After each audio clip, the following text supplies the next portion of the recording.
pagi Windy, apa kabar? Pagi Bu, alhamdulillah baik Bu. Ibu sendiri bagaimana? Saya juga baik, terima kasih. Santai saja. Ini wawancara informal tapi tetap serius ya. Siap, baik Bu, terima kasih.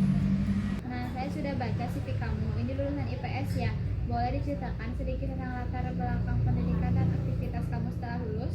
Iya Bu, saya lulusan SMA jurusan IPS, baru lulus tahun ini. Selama sekolah saya aktif di organisasi OSIS dan pernah menjadi ketua kelas. Setelah lulus, saya banyak membantu kegiatan di rumah dan ikut beberapa pelatihan online seperti administrasi dasar dan pengelolaan arsip.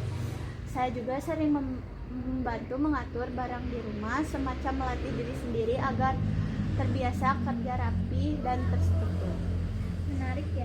Biasanya yang melamar posisi laboran itu dari IPA atau jurusan kesehatan.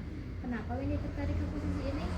Saya tahu itu Bu, tapi sejak sekolah saya suka banget hal yang rapi, teratur, dan teknis. Walau saya dari IPS, saya suka tugas-tugas yang membutuhkan ketelitian. Saya tahu posisi laboran terbuka untuk semua jurusan, saya langsung tertarik dan saya merasa ini bidang yang saya bisa pelajari dan kembangkan kalau saya sungguh-sungguh. Itu semangat yang bagus. Tapi pekerjaan laboran kadang mengharuskan berdiri lama, menyusun alat dan bekerja dengan bahan-bahan sensitif. Kamu kira-kira siap? Saya siap Bu, saya sudah cari tahu tentang pekerjaan laboran. Memang kelihatannya sederhana, tapi tanggung jawabnya juga besar. Saya tidak masalah harus berdiri lama atau kerja di lingkungan steril. Saya justru merasa tertantang untuk jadi bagian penting dari proses bekerja di balik layar. Kalau soal teknis alat tes, kamu sudah pernah lihat apa pakai sebelumnya?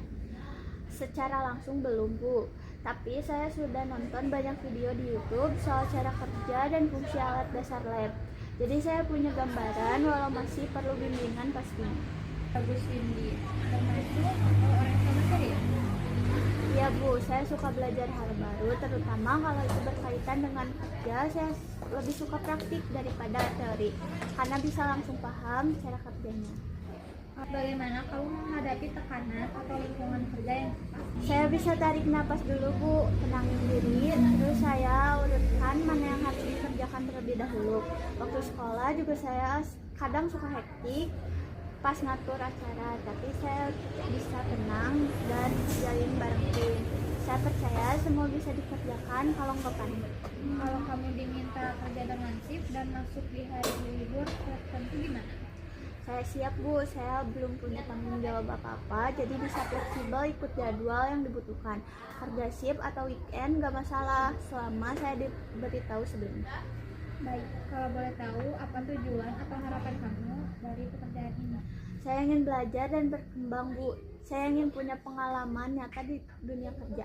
Dan kalau bisa, saya ingin berkarir di sini bukan cuma numpang lewat saja. Saya percaya kalau saya diberi kesempatan, saya bisa jadi tenaga kerja yang bisa diandalkan. Terakhir ya Windy, kalau kamu tidak diterima di posisi ini, apa yang kamu lakukan? Saya tetap akan bersemangat Bu. Mungkin itu belum rezeki saya.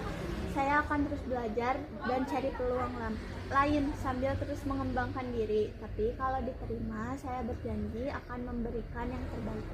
Itu jawaban yang bijak ya. Terima kasih ya Windy, nanti kami akan menghubungi kamu lagi untuk info selanjutnya. Semoga hasilnya baik ya. Terima kasih banyak Bu. Senang sekali bisa bertemu langsung dan dapat pengalaman wawancara hari ini. Sama-sama, semangat terus ya.